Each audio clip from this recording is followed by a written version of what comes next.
Good afternoon, everybody. Happy Tuesday to you, September 2nd, 2025. I got all your stories for your rush hour ride home. Lots to talk about in today's episode. It is the day Perez Hilton goes to court. We'll get you caught up on that. Should be in court right now, so we don't have any updates. Also, we have that big announcement from the president today at 2 o'clock in the Oval Office.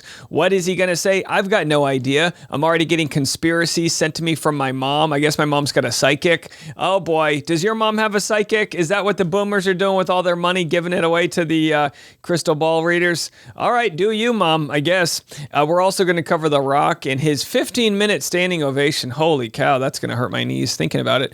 And we have the Kelce brothers, as Travis Kelce is in the running to find his best man. We'll share that. And the new Trump grift. They released a new e-coin. I'm looking at it right now. I guess the coins already made them $6 billion. Make it make sense. All these stories and more starts right now on The Rush. Oh, and let's not forget we have a Laura Owens update, so we'll get into that. But I got to tell you, I have to tell you, this is not a drill. My new favorite show, sue me. No, please don't. My new favorite show is this show with Brooks Nader and her three sisters and her mom and dad. They're like the new Kardashians. And people have said, do we really need a new Kardashians? No, we don't. But I'm telling you right now, I just have to be honest with you. I enjoy the show. They're four sisters, and again, they're not paying me to say this. They should. Four sisters between the age of 23 and 28. They all talk to each other in very sassy ways. They're very, upfront and open with their sexualities. There's a gay one, a bi one, the prude one. They're all over the map, right? Anyhow, I like it. I'd love to know your thoughts on it. I'm 6 episodes into it, but that's my thought. It's on Hulu. All right. Jason Kelce says, I hope I'm Travis's best man. This is going to be a big, can you imagine who's going to be Blake Lively's best woman? I mean, who's it going to be? Excuse me, I said Blake Lively. The Freudian slip. Who's going to be Taylor Swift's maid of honor? Did I say best woman? Either way, have a listen. Be about all of this happening and Travis finding somebody that really makes him happy. Well, I think, first of all, I love my brother, and I just want him to have like the most fulfilled, best life possible. And have you ever seen a podcast studio so bland? It is, there's white walls. Such a huge part of that is like, who you end up marrying, who you end up raising a family with. I know the kind of person he is, and I've been blessed to get to know Taylor over the last couple of years. And I just think that they match so well together. They are unbelievably supportive of each other in both of their outlandishly successful worlds. Yeah. And it's like you're listening to somebody describe your brother, and I think a lot of people, I don't know how to say it, but you're hearing how like she fully understands why Travis is like an incredible human being. And like the human exclamation point was like the best way I've ever heard Travis described in my life. I think it's like such an accurate statement. The dude just brings joy in like to every place he ever is, and like people love him, and he makes everything better. And I think that they both, to watch them support each other, love each other, and get to this stage, and now to have this together, I'm very happy for him. Did we just hear a best man speech? We just heard a best man speech. I'm gonna fire up something a lot better. We're gonna do a lot more planning. Yeah. I gotta be good. I gotta be good at this. Well, first of all, hopefully I'm the best man. We'll see. Trav has a lot of friends. I'm just hoping to get the opportunity. All right, so he's not necessarily the best man, but how do you not choose your brother? I didn't have a best man at my wedding. We had such a small, intimate crowd of like 49 people. I wanted everyone to be involved, so all of my family was involved. No best men, no groomsmen, no bridesmaids. Everyone's part of the party. But I love what he had to say about describing his brother as a human exclamation point. And you really do want to find a partner in life that challenges you to be the best version of yourself. That's one of the issues when you're single. Been there, done that, is you don't know your blind spots because there's no one calling you out on them. Take, for instance, I wouldn't know I had sharp toenails if it wasn't for my wife. Babe, your toenails are so sharp. You're going to, whatever. So you learn a lot from a partner, and a good partner can really help you be the best version. Well, Dwayne "The Rock" Johnson in the news. He says, they like me. They really like me. Cries during his 15-minute standing ovation. I'm just going to share a quick, this is 30 seconds worth. Could you imagine if I played the whole thing? So there he is.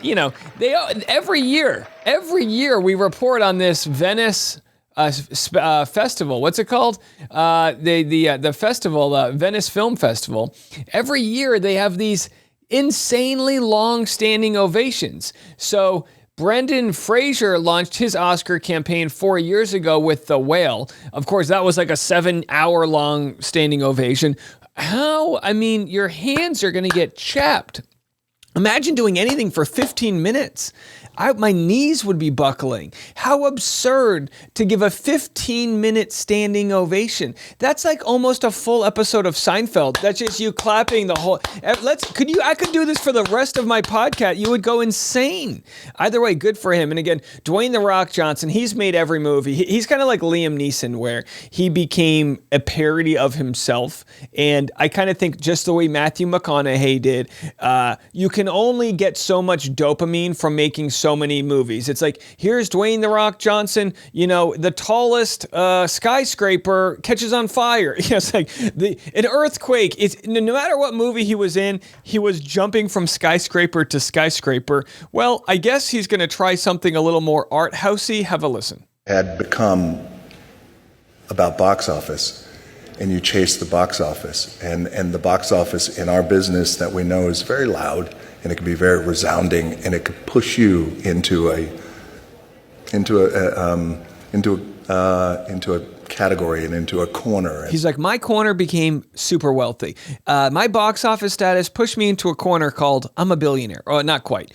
Either way, don't you love his grandfather glasses he's got going on here? He's really getting sophisticated, this man. And this is your lane. And this is what you do, and this is what people want you to be, and this is what Hollywood wants you to be, and I understood that. What's interesting with The Rock is he's never really played anyone's love interest. He's not like a James Bond. He almost plays like an asexual superhero, right? You don't really see him making out with people. He's just saving lives. He's like his own Superman. But good on him for trying something new. I will not be giving it a 15-minute standing ovation. I'll watch it on Netflix and I'll go, okay. And then that'll be it. Anyhow, let's go to Perez Hilton. Got some updates here. This is from Don't F With Justice on Twitter. Subpoena gate in court. Today is the day. Perez Hilton fighting back against Blake Lively's BS subpoena that appears to be nothing more than a fishing expedition and intimidation tactic. Hearing on his motion to quash is 12:15 p.m. Pacific time. Federal court, so no cameras. And updates from Perez will be afterwards. So we'll have those updates in the morning. But Perez was on the local news to discuss what why he's representing himself and all of that. We'll have this interview. I'll play this clip for you next. So here we have Perez Hilton discussing today's court hearing. Let's have a listen. Why is it so important for you to get the word out about this? It meant so much to me this past Thursday when the initial hearing was held to have a few folks there with signs. I am representing myself there were 3 lawyers. And you might think I'm crazy, but if I would have used my lawyers to represent me, I'm not being sued. It's just a subpoena. Yeah. Because of the high-profile nature of this litigation, because it's been happening in New York and in Vegas, because this is the 3rd month that I'm involved in this now, easily it would have cost me by now $60,000 to fight a subpoena. So I have been preparing with my friend ChatGPT. I'm the same way. If it was just over a subpoena, I don't think I'd be paying any lawyers. I wouldn't be wasting. By the way, we love our lawyer friends. All right. I don't need any phone calls from Woodnick out there. Hey, Doug, I get it. You guys are fantastic. But, if you can save a penny, you try to. Doing a lot of role play. I know all of my filings inside and out. I know the law. I know the case names. I know the years. And I'm feeling prepared, but I'm not feeling very hopeful. I think anything could happen. It is Vegas. As far as people, so we have your social handles right there. And if you want to come tomorrow, Tuesday, September 2nd, the federal courthouse, downtown, 333 South Las Vegas Boulevard, 1:30 p.m., courtroom 7C. And you can find that information on all of my socials, including Las Vegas Perez. And by the way, if we have anyone who's attending there, feel free to let us know how it goes. Of course, there'll be updates. I'm sure they'll be live streaming this right after. I was going to, you're all over social media. Obviously, you have your anchor site, PerezHilton.com, that has been running for years now. So obviously, we're going to stay in touch with how this goes for tomorrow. And Las Vegas Perez for some of the latest and greatest. So there it is. So yeah, we're wishing him luck. We really are. I have no idea what'll come of this. I don't think anybody really knows. Of course, it'll be a bad precedent if he has to disclose his sources and things like that. I don't think they're going to find anything. Part of me, I don't want him to lose, put it that way. I don't want him to lose. But if he does, I'll be very excited when they find out that there's nothing more than your standard correspondence that a lawyer would do with a journalist giving statements and things like that. I very much doubt there's a scenario where he was fed information. Put it this way. If Perez Hilton was hiding something, I think he'd be lawyering up right now. I really do. That's my thought. Okay, and speaking of lawsuits, we're going to jump into this. Justice for Clayton official has been following this case with Laura Owens. Of course, she attempted to sue me for harassment. She's threatened me with hundreds of millions of dollars in defamation suits. I mean, monopoly money at this point. Now, hold on. If you're here for the Blake Lively story, you have to stick around. This is a story you have to get educated on because we followed it for several years now. If you're new to my channel, right? We've got such a huge influx of folks that have come from the Blake Lively conversation. I'm telling you right now, this will be a documentary, whether it's on Netflix or Hulu. I don't know where. It is going to happen, and you need to be on the ground floor of this because my audience has broken this case wide open. So Clayton Echard, of course, was the bachelor, and he was told that he was the father of this lady's unborn twins. Of course, that never materialized. We were able to expose the medical fraud that Laura Owens committed to try to pretend she was pregnant. She faked ultrasounds. She did all this crazy stuff. Well, we got justice for Clayton in the sense that he's won his case. She owes him several $100,000. She ain't going to pay. Her parents are wealthy in some ways, but they also just filed for bankruptcy. They're essentially stealing money from their audience as they've done a GoFundMe to raise $130,000, even though her parents get $25,000 a month in a pension. Could you imagine? Let me just ask you guys this. How much easier would your life be if you knew that every month there was a $25,000 check that was getting direct deposited into your bank account? And what did they do with that? They pissed it all away. And now Laura is trying to get her restraining order renewed against this guy, Mike.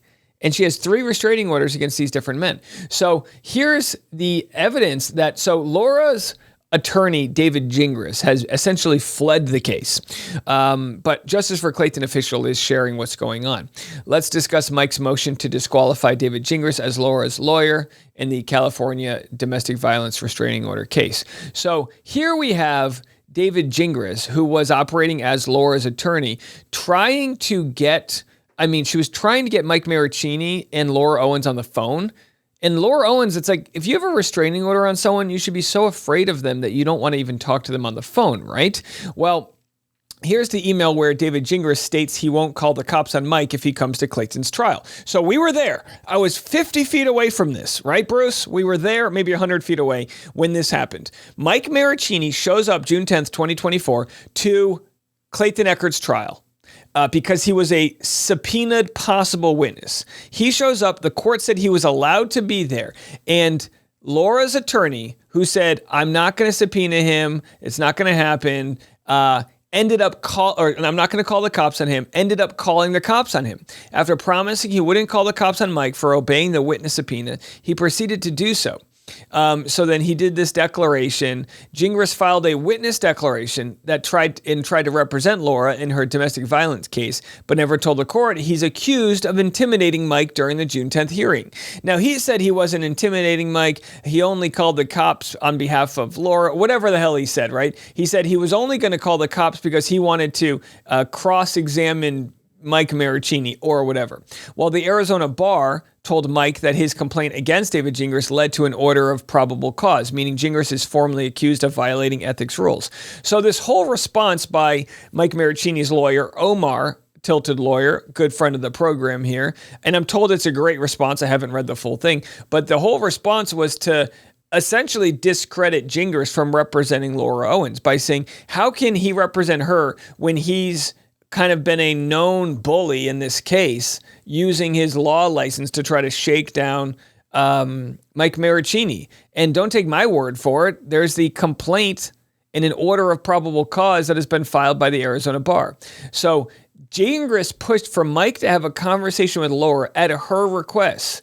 So it's like, if she fears for her safety currently to this day, why is she trying to get on the phone with Mike? Like, what bullshit, crazy disorder does she have where she has to try to use and weaponize the legal system to continue to open conversations with these men? Like, newsflash, Mike, Greg, Clayton, Dave, Woodnick, none of these guys want to talk to you. Just take the loss like a normal human. We've all been rejected before.